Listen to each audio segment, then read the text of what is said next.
ServiceNow, a company dedicated to improving workflows in organization, carried out a global study. The study covered 1,400 employees of companies with 2,000 employees or more. The study measured employee perceptions of their work experience and how it affects their work. They came up with some very interesting findings.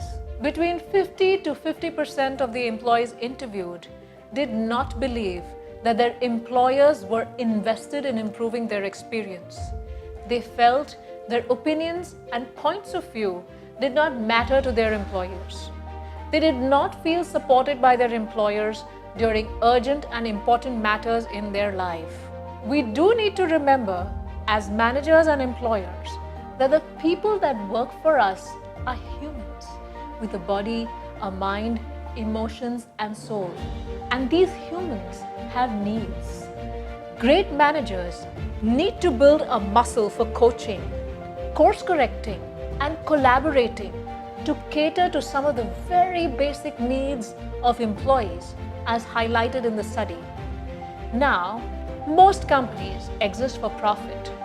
Practicing human qualities at the workplace can be especially difficult when all employees are being judged by their contribution to the bottom line. Even the manager's own performance is judged by their team's contribution to the bottom line and not necessarily how their caring qualities contributed to the team's performance. So how can managers do this tough balancing act of being empathic to their reports while being focused on the bottom line?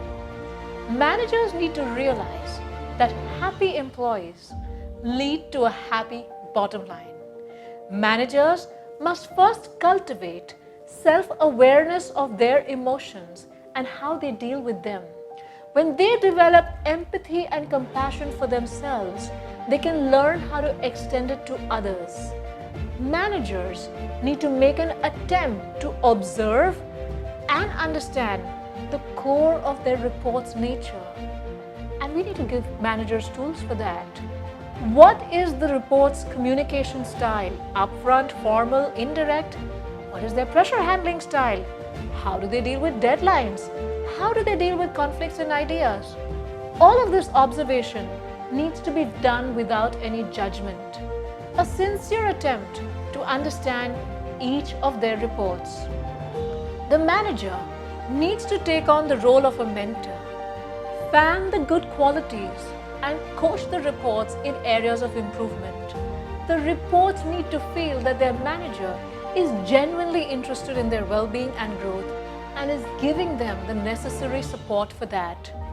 All this can happen if the employees feel psychologically safe with their managers, and for that, the managers need to build trust. If the report's performance is dipping, the manager needs to explore if the reports are going through life challenges. The manager needs to then cut them some slack, be a little more lenient with them.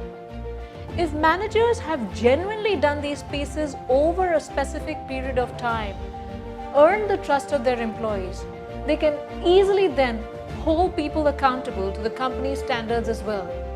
This because the managers have done everything in their power to genuinely care and encourage the reports, and if performance is still slacking, company rules around metrics can be easily applied. This helps the manager take care of his own appraisal as well. Empathy is now being considered as one of the most important qualities in the workplace. I look forward to a more empathic workplace with managers receiving the proper training and direction to support their reports, and company policies that recognize managers for their empathy, care, and coaching for their employees. Thank you very, very much.